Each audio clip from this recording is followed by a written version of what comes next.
Class 12 তোমাদের বলেছিলাম খেলাধুলার যে ক্রীড়া ইতিহাসটা রয়েছে বাংলার, তোমরা যারা এখন সেমিস্টার 3-তে রয়েছো, তো তার উপর দিয়ে 40টা MCQ বলবো। এখানে আমাদের এরকম ওএমআরের পরীক্ষা হয়, তো প্রশ্নগুলো বলছি, তোমরা শুনে নাও একটু। প্রথম প্রশ্ন হচ্ছে, প্রতুলচন্দ্র সরকার গণপতি চক্রবর্তী কোন খেলায় যুক্ত? অপশান থাকবে। অ্যাথলেটিক্স হলেন, অ্যান্সার হবে শিবদাস জ্যোতির্ময়ী। 4টে অপশান থাকবে। বাঙালি সার্কাস বইটি কে লিখেছেন? এবারের জন্য এটা খুব গুরুত্বপূর্ণ প্রশ্ন। তারপর হচ্ছে, রামায়ণে বর্ণিত কাহিনী অনুসারে দাবা খেলার স্রষ্টাকে? মন্দোদরী দেবী, রাবণের স্ত্রী। ঠিক আছে।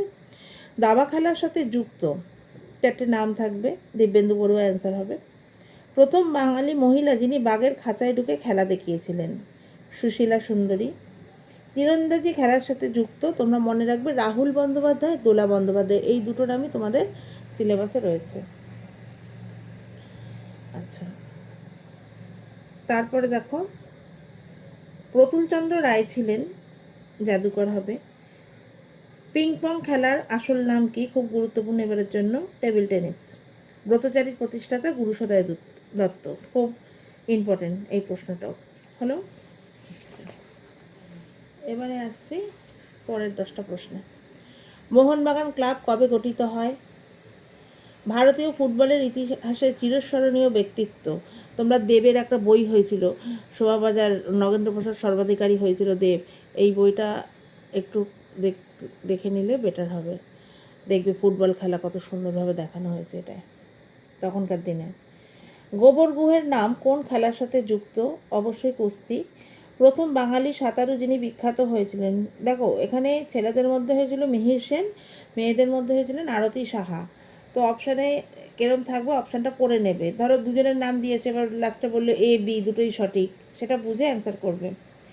আচ্ছা, বাঙালি সার্কাসের প্রাণপুরুষ যিনি গ্রেট বেঙ্গল সার্কাস প্রতিষ্ঠা করেছিলেন? প্রিয়নাথ বসু। প্রাণ প্রিয়, এরমভাবে মনে রাখবে। বুলা চৌধুরী, সাঁতার। বুলা চৌধুরী যে খেলার সঙ্গে যুক্ত বলে 4টে নাম দেবে। ঠিক আছে। তারপরে দেখো, দেবে, নারায়ণচন্দ্র ঘোষ পশ্চিমবঙ্গের কোন খেলার প্রসারে গুরুত্বপূর্ণ ভূমিকা গ্রহণ করেছিলেন? এটাও খুব ইম্পর্টেন্ট, ভেরি ভেরি ইম্পর্টেন্ট প্রশ্ন এবারের জন্য। তারপর ইস্ট বেঙ্গল ক্লাব কবে গঠিত হয়? আর মোহনবাগান ক্লাব IFA শিল্ড কবে জয় করে? খুব গুরুত্বপূর্ণ প্রশ্ন, কিন্তু চারিদিকে খেলা চলছে। এই তো হয়ে গেল মেসির সুন্দর পারফরমেন্স, তো এগুলো দেখবে ভালো করে। তারপরে আসছি পরে 21 নম্বর প্রশ্নে, ঝুলন গোস্বামী, পঞ্চম রায় এরা কোন খেলার সাথে যুক্ত? ঝুলন গোস্বামী আমরা জানি মহিলা ক্রিকেটার।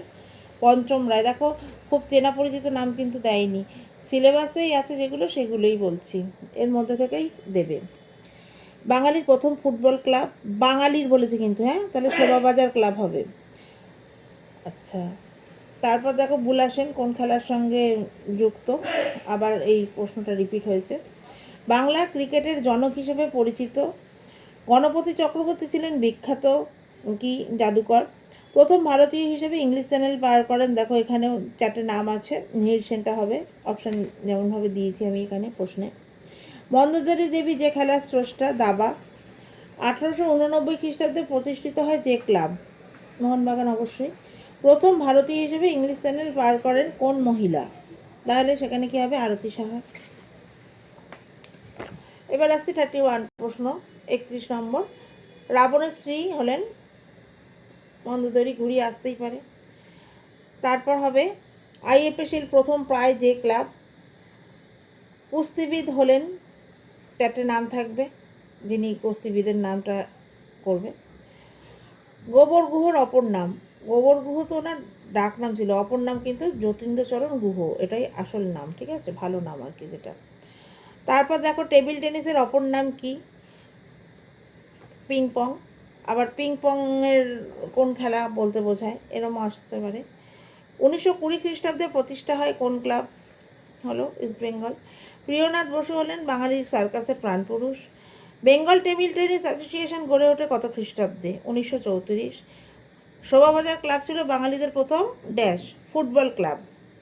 নগেন্দ্র প্রসাদ যে খেলার সঙ্গে যুক্ত? ফুটবল হলো। 40টা প্রশ্ন বলেছিলাম, দিয়ে দিলাম। তোমাদের এখানে যে প্রশ্নগুলো করানো হচ্ছে বা যেগুলো বলছি তোমরাও নিশ্চয়ই কোনো না কোনো স্যার ম্যাডামের কাছে পড়ো। এবারে বোর্ড এক্সাম, তো যেভাবে সম্ভব তোমাদেরকে এগিয়ে যেতে হবে। আর যদি থার্ড সেমিস্টারে বেশি করে নাম্বারটা তুলে রাখতে পারো ফোর্থ সেমে, তাহলে তোমাদেরই লাভ হবে। তাই মনোযোগ দিয়ে একটু পড়াশুনো করো। আর ভিডিওগুলো ভালো লাগলে একটা লাইক দিয়ে চ্যানেলটাকে সাবস্ক্রাইব করে রেখো। এরপর তোমাদের ধ্বনি দত্তের ওপর ক্লাস করাবো একটা, আর বাঙালির বিজ্ঞান চর্চা, তারপর এডুকেশন আর পল সায়েন্সের ক্লাসগুলোও করাবো। ঠিক আছে, ভালো থেকো সবাই। আর এখন থেকে এবার একটু একটু করে পড়া শুরু করে দাও। শুভরাত্রি।